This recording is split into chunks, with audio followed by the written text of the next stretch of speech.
Hello everyone. We have a game with the white pieces against Nikola, rated 1710. We just put two pawns in the center, and he puts two pawns in the small center, but that blocks in his bishops. So we develop a knight towards the center, and he plays c6. He's trying to play very solid, but it's also passive. I'm just going to keep developing pieces towards the center. He has to put his king somewhere, and I might very well hunt it. But to do that, we want our pieces developed. So he plays h6, wasting more time. But pawns are effective in that they're good defensive units because you don't want to walk into them, like barbed wire. But they're not good attacking units when they're on the third rank. So let's continue developing which piece where. Queen here looks at the king. He goes g6. This threatens nothing, weakens some dark squares. I still don't know which way his king's going. So let's also get further control over the center and development by playing c4 so we can put our knight behind it. He fianchettos his bishop, which eyes the pawn. We're simply going to develop the knight and support the center. Okay, he brings the knight e7, prepares castling. I'm ready to castle myself. Now's a great time. My position looks wonderful. And now he castles. So we're going to continue our development.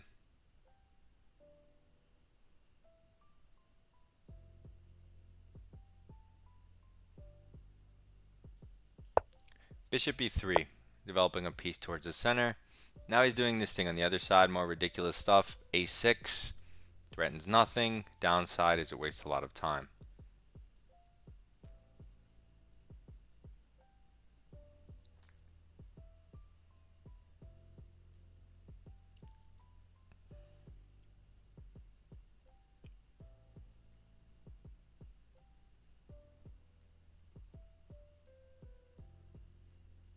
Which rook?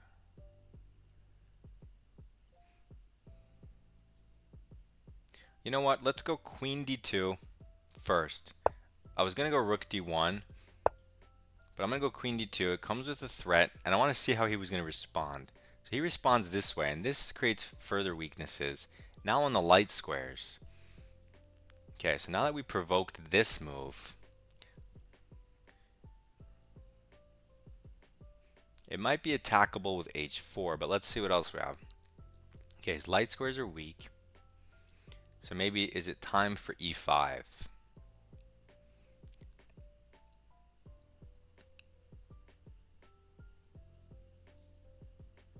We can also move the knight and play for f4 instead of h4, because h4 is weird, but f4 is definitely a move we would make right now if we could.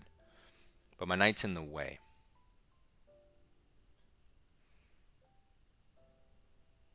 Knight e1 is like, come on.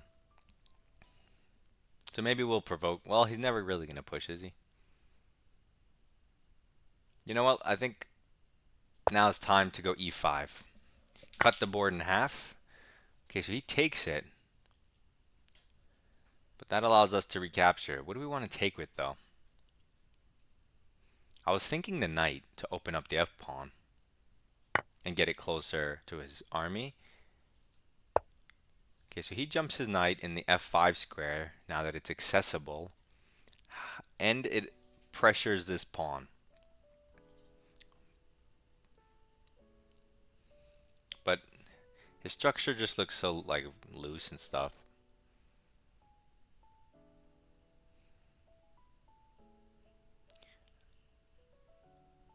Can I hang that pawn though?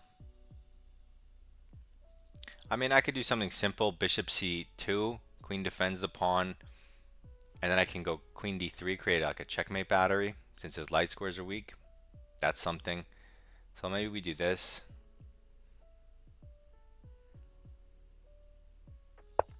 Now it's defended properly. Oh, he takes the bishop, but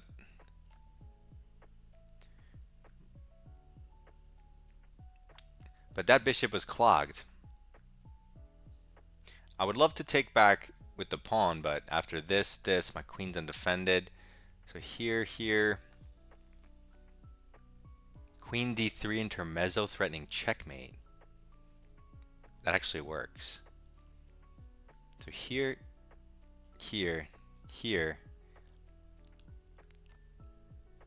f5.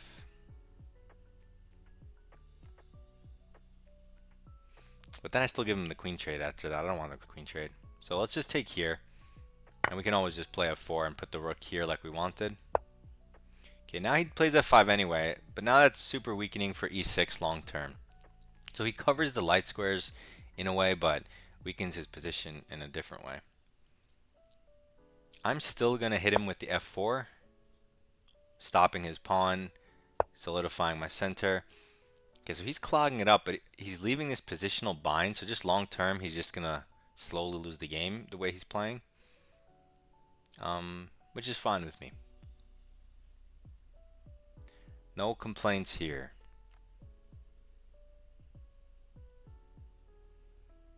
He has lots of weak dark squares over here.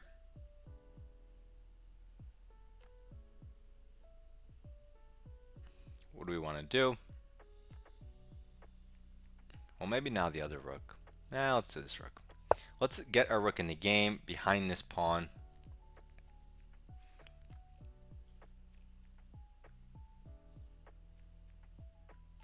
I mean, it just looks terrible for him. So he goes queen here. Doesn't actually do anything. How do we further create a bind on this guy?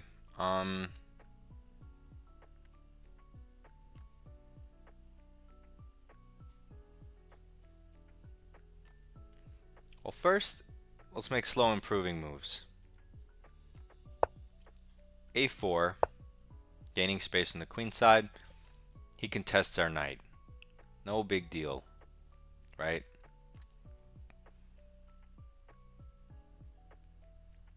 Just keep ignoring him and take further space on the queen side. Okay, now he plugs this hole, trying to maybe go here, but that loses material. Okay, so his king is safer, fine, but his position's still garbage. So how do we make the bind further? Restrict him further, take away squares inside his position. The more squares I can remove from this, the better, because he won't be able to move. So he pushes past. We don't want to en passant and free him up. We want to continue the bind. Now, if we continue the bind, he has a central square. It's not the best, though.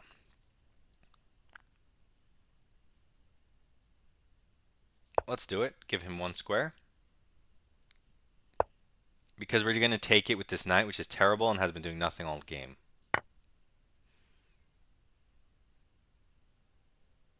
And now you can see I'm on his side of the board with my pawns and my pieces. And he's just restricted kind of to the first two rows. And it's just, not only is it unpleasant to play, but... Okay, so he just gave us a connected pass pawn. So now all endgame, king and pawn endgames should be winning for us. If we can get past his pawns with our king somehow. So that's a good asset. So now we can... But it's all clogged, right? So the only avenue left is like this, open file, and the king side. So what do I want to do? You can move your king here and open up the king side. If he takes this, what are we recapturing with? The queen. But then when he takes with the queen, we want to put a piece there. So actually, before we open things up, let's just relocate the rook real quickly. I don't know which one. Just so that if he captures here twice, we can put a piece here. We don't want to put a pawn there, because then we lose our advantage, right? This is our advantage. I mean, we have some space advantage, but if you clog up the whole board and interlock it, then the advantage goes away. But if you have this one avenue to infiltrate, then you're just a lot better, if that makes sense. So he moves his rook. Because he doesn't really have legal moves. But now I can do what I want. Now what did I want to do? I actually wanted to just take all my turns and move my king to this side of the board. Because I have infinite time. And that's what happens when you have a positional bind. You have infinite time.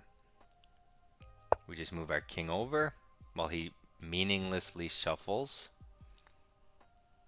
And then we break. Boom. I mean, you could put your rooks in a better place first, which I probably should do. But whether he pushes or takes, you can recapture with the queen. His king is still here, whereas I moved mine. I could even move it further if I want. But it looks safe enough. And this knight is a beast, right? He should definitely take it or something. Okay, so he's just moving his bishop back and forth. And this will allow me to improve my rooks finally. I'm going to kind of move fast because I'm almost out of time. I realize that only a minute. That's not good. Okay, so let's take this pawn, open our rook. He either opens our bishop or our rook.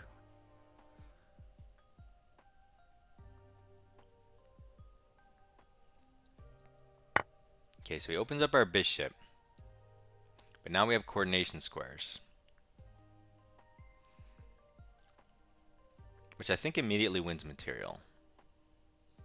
But if I go here and he captures my knight intermezzo, so he gets a knight, I get a rook. But then he goes here. Yeah, so if I go here, he gets a knight, I get a piece, and then my piece is hanging. That's unfortunate. But it's okay. We'll solidify the structure, we'll double our rooks, and we'll take here. I'm thinking way too long for a position that's completely winning. But what are you going to do?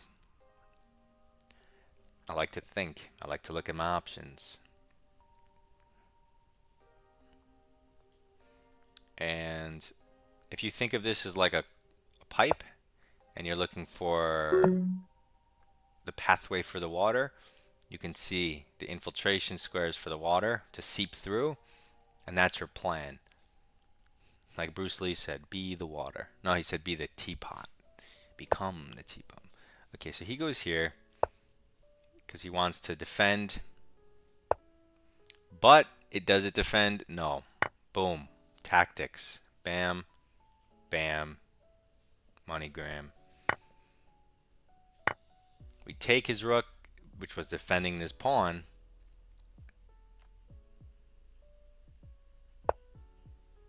Okay. So he doesn't even take back. So let's trade. Let's give this check, which hangs the bishop and forces the queen trade. And when he goes here, do we have better?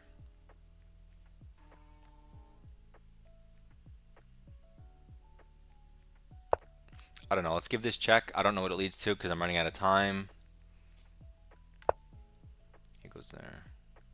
Whatever, just take the queen. Threaten the pawn, threaten the check. I gotta move fast now. And then I have to push here. Actually, the fastest way is probably to take the A pawn. Because he has no space, so to zigzag takes forever for him. So I don't know why I brought my king in, so let's just take this pawn and queen super quick. I also have this pass pawn I totally forgot about. I could win so many ways. And he just can't do anything with his bishops because bishops like open diagonals. Look at the pawns on the board. Bishops become better the more pawns disappear from the board. But rooks only need one open file. That means they only need one pawn to disappear. Now it infiltrates. We throw this check in, so he gets excited about this. He doesn't even take. And we just go for the queen, which he can't stop.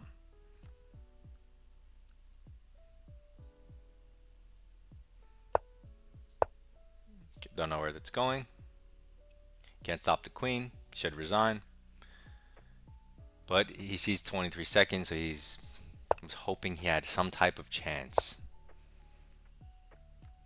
Unfortunately, when you play passive, and ridiculous, and you just push your pawns and don't develop your pieces, you deserve to get slowly crushed. Just like this.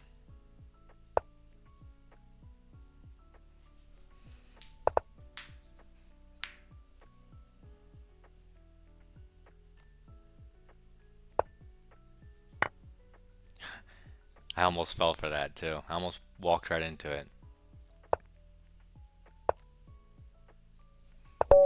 Here we go. Guys, play a real opening. I mean, I'm sure this guy caught a lot of people with this. He is 1700. And it's not like it loses right away. It's just like you know you're doing something dumb while you're doing it. And you're still doing it. So we put 2 pawns in the center, and then we develop a piece towards the center. Then we develop a piece towards the center. Engine says already plus 1.3 or change. Now it's just plus 1, but either way it's good for white. Okay, we develop a piece towards the center. We develop, well, this isn't development, but this is just center with the idea of developing the knight behind it, because that's always better when you can play c4 if you're allowed to. Okay, we develop towards the center. And then we castle king safety plus 1.3. We develop towards the center, and our position's normal. Now you could keep developing, but I went for this thing to attack this pawn. I thought he was going to move his king here, walking into the light square diagonal, and then maybe we can h4, h5 it. But he surprised me by pushing his pawn, which I thought was weakening. And wow, the computer does want the immediate h4, which does make a ton of sense. What did I do? Okay, I did this. Makes less sense. I should have broken down this structure. If he kicks my knight, where's my knight supposed to go? Just h2. So knight h2, this, and then we just go here maybe. Okay, that's cool. That makes sense. I mentioned h4. I chose a less accurate move. It's still on one of the engine's choices, but it likes h4 better. He takes. So I looked at taking with the pawn, which they do like this recapture the best. I didn't like how it opened up the d file, but I guess it doesn't actually matter. What does it look like to my eye, though?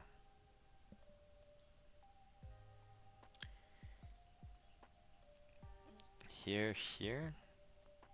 Still looks a little weird to me, if I'm being honest. I kind of like the knight. It seems a little easier to play. Not sure. So he plays the best. Oh, wait. Did he play that? No. He played knight f5, which looks like a normal move. These lines are the worst. They actually want me to take it immediately. So if I take it and he recaptures... Oh, I guess that pawn was controlling here, so maybe now the idea... You can't even push because this is hanging. But you would want to push. So what's the idea? Push the f4, which is what I wanted to do in the other line.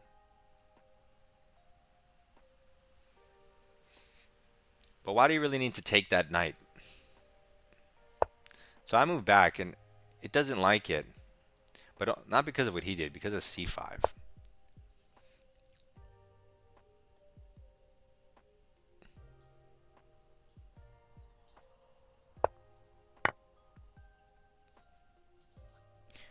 I guess it's always just an inclusion to release the pressure of the d4 pawn. I think that's the idea.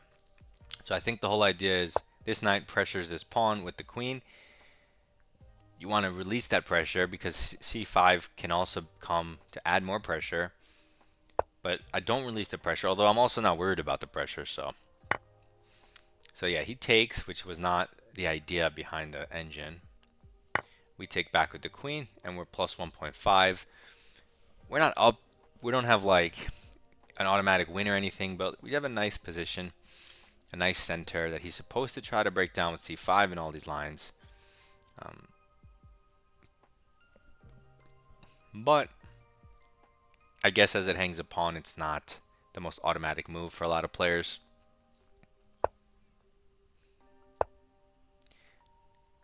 Mistake. So it wants me to move my rook into the center, either rook into the center as the top moves. Also, it likes c5 and knight a5, knight a4. These moves are continuing and enhancing the bind you have on the position, and I played these moves later in the game.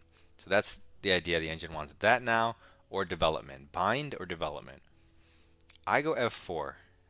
f4 looks like a super bindy move. So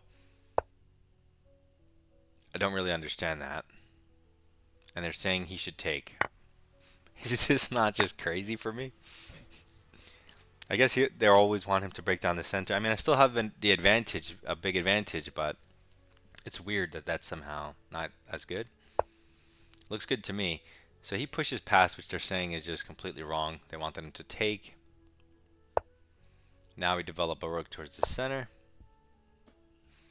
You could already break.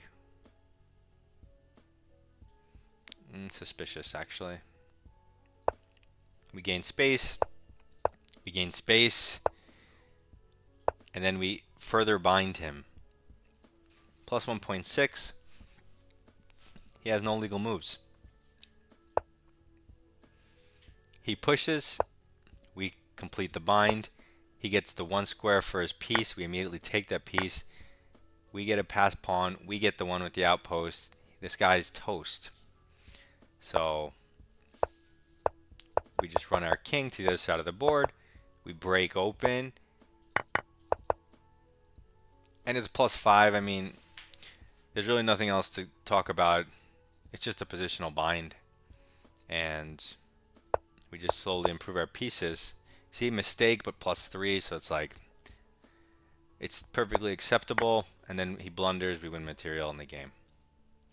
So hopefully that helps. Submit your rapid games in my Discord. Subscribe. Goodbye.